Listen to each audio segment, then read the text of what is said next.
Week 13 in the NFL brought jaw-dropping upsets, early playoff berths, and a heated fight that resulted in 3 players being ejected from a game. With only 4 games left in the season, Week 13 was make or break for several teams racing for a playoff spot, and only a select few were able to secure their chances. Meanwhile, a fight between the Bengals and the Dolphins caused head coach Brian Flores to rush off the sidelines after his kicker took a brutal illegal hit. Let us bring in Will Brinson. He's a senior NFL writer for CBS Sports. All right, Will, so let's start with the Browns and the Titans. This game had several implications for Cleveland. What did we see from quarterback Baker Mayfield, and what does the win mean for Cleveland? Oh, it's a huge win for Cleveland, right? So you're at, you guarantee yourself a winning season. They've only had one of those since they moved back to Cleveland in 1999 and didn't even make the playoffs that year, unfortunately. But this is a Browns team that many people were worried hadn't beaten anybody, hadn't beaten a quality opponent. The Titans were a huge favorite in this game, opened up at 6 or 7 point favorites, got moved down a lot. But what we saw from Baker Mayfield was and Kevin Stefanski, the head coach, was an ability to utilize and play to your strengths against a team's weakness. And that, what I mean by that is the Browns went really heavy on play action passes against Tennessee. Tennessee's the most vulnerable team in football against play action pass. Baker Mayfield, one of the best play action passers, and Kevin Stefanski came from Minnesota, where he helped Kirk Cousins flourish using play action pass. And so all that play action, I know I've said it 40 times, but it's really important, helped to set up the Browns to get a lead early, throwing the ball down the field. Baker Mayfield was aggressive. He would throw into tight windows. He was confident. And this is a guy that we haven't really seen this year. He seemed to regress last season, and people were waiting for him to take a step forward this year. This is a massive win for the Browns because it keeps them right there in that playoff mix. It means they're probably all but guaranteed to go, given their schedule. And I think you're going to see Cleveland come into the playoffs with a lot more confidence maybe than we thought they would have. If the Browns win a playoff game, Kevin Stefanski might get a statue out in front of First Energy Stadium. So the Saints also had a big game against the Falcons. How did their win help their playoff chances? And what are the odds of us seeing Drew Brees anytime soon?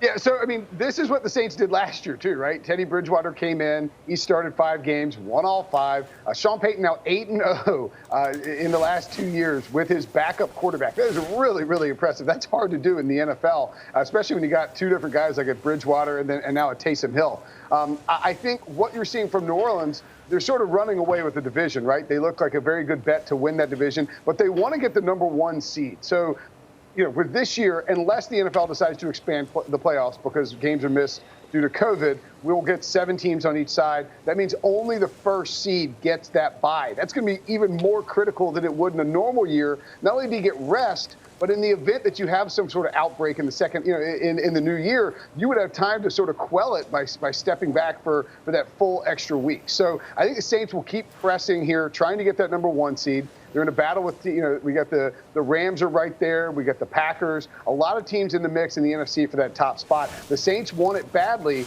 I don't think we'll see Drew Brees before the Chiefs game.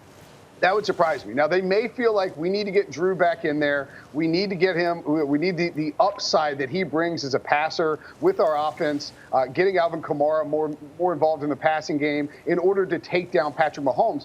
But it's possible that Sean Payton looked at what the Broncos did on Sunday night and say, hey, maybe Taysom Hill, run the football a bunch, utilize his legs. He was better as a passer on Sunday afternoon than people thought he would be. Maybe you go out there with Taysom Hill, you can upset Patrick Mahomes and the Chiefs, and all of a sudden, the Saints might look like the best team in football. The real key for these guys, though, their defense is starting to play at an elite level, might be the best defense in football, and the Saints look dangerous once again.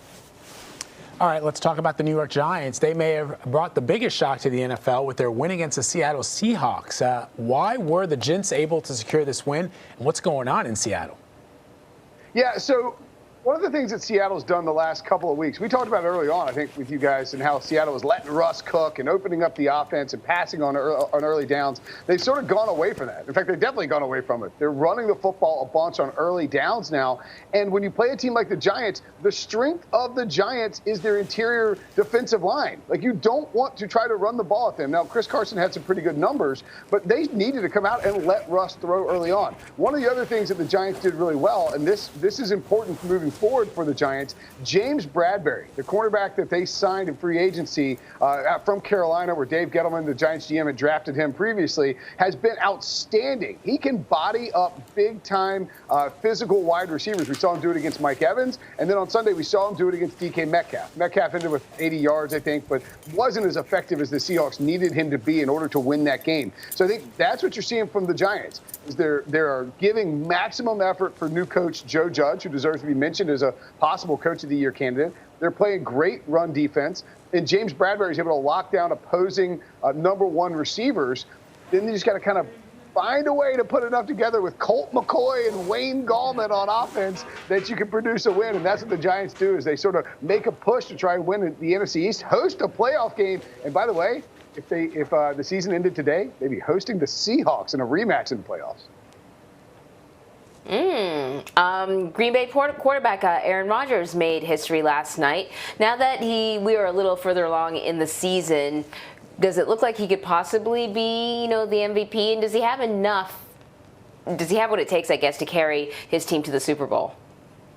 Yes and yes. Right now, if you go to William Hill, our partners over there, they've got Patrick Mahomes as minus 500, so a substantial favorite to win the MVP. And I think that's probably a good number. Aaron Rodgers at plus 450. Hypothetically, if I lived in the state that allowed me to gamble, I would want to bet on Aaron Rodgers at plus 450. That's the better value. If he keeps playing the way that he's playing, and he keeps elevating Green Bay to these victories, and they keep, piling up wins and chasing down the number one seed, I think there's a decent chance that voters, remember, this is not like a straight statistical comparison when you do the MVP. I mean, you look at the stats, but ultimately it is, a personal choice about who these 50 people will vote for. I think there's a lot of people who might say, man, Aaron Rodgers, this is probably his last chance for MVP. Patrick Mahomes is going to have tons of chances. Let's give it to the old guy who's lighting it up for Green Bay and really coming on strong and playing the way that he is. I don't think it's crazy that he wins MVP, and I don't think it's crazy at all the idea that he could take his team to the Super Bowl. One of the things that we've seen, and it's been a little less prevalent over the last 5-10 years, where chalky, top seeds have sort of won and advanced to the Super Bowl. But we've seen in the past where a team can get to the playoffs, and then their quarterback just sort of blacks out, goes nuclear, and drags them to the Super Bowl. Now, the Green Bay Packers are a good football team anyway, but Aaron Rodgers has the sort of upside, the sort of skill set, and he has Devontae Adams there, Aaron Jones, Alan Lazard back now, the sort of weapons where he can absolutely just catch fire and take the Packers to the Super Bowl. It wouldn't be surprising. They do have a weakness in the sense that their defense is not fantastic, and we've seen them sort of get punched down a little bit by more physical teams. That would be my one concern. But doubting the Packers and doubting Aaron Rodgers is a fool's errand at this. All right. Will Brinson, always happy to have you. Thank you. Good to see you guys. Have a great day.